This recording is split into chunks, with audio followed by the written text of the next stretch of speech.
Hello students, once again welcome back to your one and only most trusted Gyanjyoti coaching centre. আজকের ভিডিওতে আলোচনা করব north Bengal ইউনিভার্সিটির অধীনস্থ তোমাদের সেমিস্টারে যাদের জিই তে বেঙ্গলি রয়েছে তাদের একটি গুরুত্বপূর্ণ টপিক নিয়ে আজকের ভিডিওতে বিস্তারিতভাবে আলোচনা করব।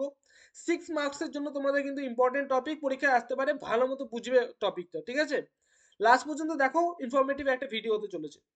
এছাড়াও তোমাদের বলবো, তোমরা যদি আমাদের সাথে অনলাইনে যুক্ত হতে চাও, জ্ঞানজ্যোতি কোচিং সেন্টারের পক্ষ থেকে প্রোভাইড করা 100% কমন সাজেশন যদি তোমরা পেতে চাও, তোমরা জানো তোমাদের আগের সেমিস্টার গুলোতেও কতটা কমন পড়েছিল আমাদের সাজেশন।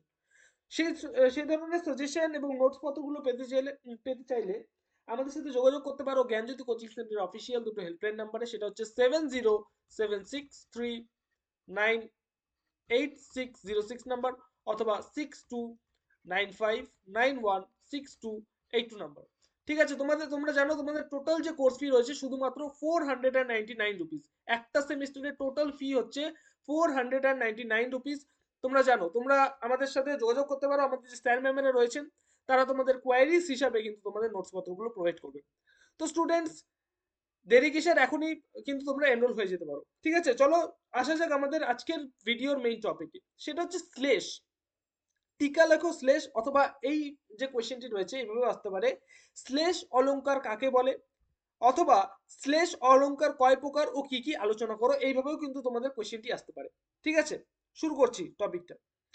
শ্লেষ একটি শব্দ, একাধিক অর্থে একবার মাত্র ব্যবহারের ফলে যে অলংকারের সৃষ্টি হয় তার নাম হচ্ছে শ্লেষ। মানে যে কোনো একটা শব্দ থাকবে এবং সেই শব্দটা একের অধিক অর্থ থাকবে, একটাই শব্দ ব্যবহার হবে কিন্তু একের অধিক অর্থে কিন্তু এটা ব্যবহার করা হবে।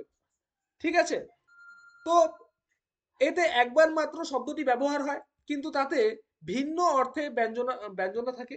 এই শ্লেষ শব্দকেন্দ্রিক বলে কেউ কেউ একে একে কিন্তু শব্দ শ্লেষও কিন্তু বলা হয়। ঠিক আছে, একটা উদাহরণ দিচ্ছি, ভালো মতো বুঝবে। আছিলাম একাকিনী বসিয়া কাননে, আনিলা তোমার স্বামী বান্ধি নিজ গুণে। এই যে গুণ, গুণে যে শব্দটি রয়েছে, ঠিক আছে, এখানে গুণে শব্দে শ্লেষ অলংকার কিন্তু ব্যবহৃত হয়েছে। এর একটি অর্থ কিন্তু ধনুকের যে ছিলা, ঠিক আছে, সেই ধনুকের ছিলা, এবং অন্য যে আরো একটা অর্থ হয়েছে সেটা হচ্ছে সুন্দর চারিত্রিক বৈশিষ্ট্য বা গুণ। বোঝা গেল? এই যে শ্লেষ অলংকার, এই শ্লেষ অলংকারের শ্রেণীবিভাগ সম্পর্কে আলোচনা করব। এই শ্লেষ অলংকারকে দুটো ভাগে ভাগ করা হয়, যেমন অভঙ্গ শ্লেষ এবং সভঙ্গ শ্লেষ। ঠিক আছে, অভঙ্গ শ্লেষটা কি ধরনের? অভঙ্গ বলতে কি বোঝাচ্ছে? কোনো শব্দকে মানে না ভাঙা, ঠিক আছে, এটাকে অভঙ্গ বলা হচ্ছে। দেখো, শব্দে শব্দকে না ভেঙে অখণ্ড অবস্থায় রেখেই যে শ্লেষ প্রকাশ পায় তাই অভঙ্গ শ্লেষ। যেমন উদাহরণ একটা দিচ্ছি, আনিলা তোমার স্বামী বান্ধি নিজ গুণে। ঠিক আছে, এই যে গুণে, গুণে যে শ্লেষটা রয়েছে, এই গুণে শ্লেষটা কিন্তু অভঙ্গ অবস্থায় রয়েছে কিন্তু। বোঝা গেল? এই গুণে শব্দে প্রথম অর্থ ধনুকের ছিলা এবং এবং দ্বিতীয় অর্থ হচ্ছে উৎকর্ষতা। আমি বললাম একটা শব্দ থাকবে এবং সেই শব্দটাকে একের অধিক অর্থে কিন্তু ব্যবহার করা হবে। যেমন এখানে গুণে শব্দটির একটা অর্থ হচ্ছে ধনুকের ছিলা এবং দ্বিতীয় যে অর্থ রয়েছে সেটা হচ্ছে উৎকর্ষতা। শ্লেষাত্মক শব্দটিকে না ভেঙে একাধিক অর্থে পাওয়া যাচ্ছে বলে এটি একটি অভঙ্গ শ্লেষ অলঙ্কার। বোঝা গেল? এবার সভঙ্গ শ্লেষ। সভঙ্গ শ্লেষ কাকে বলা হচ্ছে? অখণ্ড অখণ্ড অবস্থায়, ঠিক আছে, শব্দের শ্লেষ প্রকাশ না পেয়ে শব্দকে ভাঙলে যে শ্লেষ পাওয়া যায়, প্রকাশ পায়, তার নাম হচ্ছে সভঙ্গ শ্লেষ। ঠিক আছে, একাধিক অর্থ পাওয়ার জন্য শ্লেষাত্মক শব্দটিকে ভাঙতে হয়। যেমন আমার দিনের শেষ ছায়াটুকু মিলাইলে মুলতানে গুঞ্জন তার রবে চিরদিন। ঠিক আছে, এখানে যে মুলতান যে শব্দটা রয়েছে, ঠিক আছে, কি বলেছে দেখো, আলোচ্য উদাহরণে শ্লেষাত্মক শব্দ হচ্ছে এই যে মুলতান। বোঝা গেল? মুলতান কথাটির প্রথম অর্থ একটি রাগিনীর নাম। ঠিক আছে, দ্বিতীয় অর্থ হচ্ছে মূল যোগ টান অর্থে কিন্তু প্রধান সুর। বোঝা গেল? একাধিক অর্থ পাওয়ার জন্য শ্লেষাত্মক শব্দটিকে ভাঙতে হচ্ছে বলে এটি একটি সভঙ্গ শ্লেষ অলংকার। সভঙ্গ বলতে বোঝাচ্ছে যেটা ভাঙা হবে যে শব্দটাকে। দেখো দেখো, এখানে মূল তান, এই মূল তান শব্দটাকে দুভাগে ভাগ করা হয়েছে, একটা হচ্ছে মূল, একটা হচ্ছে তান। বোঝা গেল?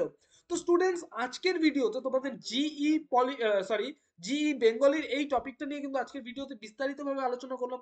তোমরা যদি আমাদের এই নোটস গুলো অনলাইনে অলমোস্ট কেন বলবো না, ফ্রি অফ কস্ট যদি তোমরা এই নোটস গুলো পেতে চাও, আমাদের ওয়েবসাইটে কিন্তু তোমরা ভিজিট করতে পারো। জ্ঞানজ্যোতি কোচিং সেন্টারের অফিসিয়াল যে ওয়েবসাইট রয়েছে সেই ওয়েবসাইটে ভিজিট করতে পারো।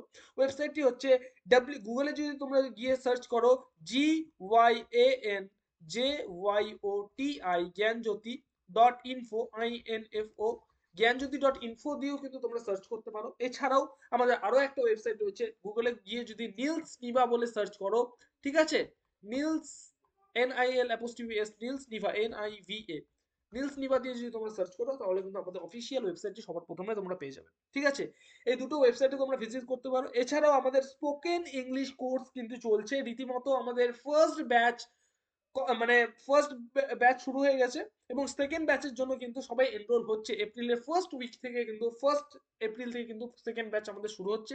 তো স্টুডেন্টস, দেরি কিসের, এক্ষুনি তোমরা স্পোকেন ইংলিশ কোর্সের জন্য কিন্তু এনরোল হতে পারো। আমি থাকছি সেখানে স্পোকেন ইংলিশ কোর্স করানোর জন্য। কোর্স ডিটেলস আমাদের সাথে কন্ট্যাক্ট করলে কিন্তু এই দুটো নাম্বারে কন্ট্যাক্ট করতে পারো। এছাড়াও আমাদের শুধুমাত্র স্পোকেন ইংলিশের জন্য তোমরা কন্ট্যাক্ট করতে পারো 7319052004 এই নাম্বারে, মানে এই দুটো নাম্বারে কল করে কোনো অসুবিধা নেই। ঠিক আছে, তো দেখা হচ্ছে আর একটা নতুন ভিডিওতে নতুন কোনো টপিকের সাথে। Till then, keep learning, keep exploring. Thank you so much.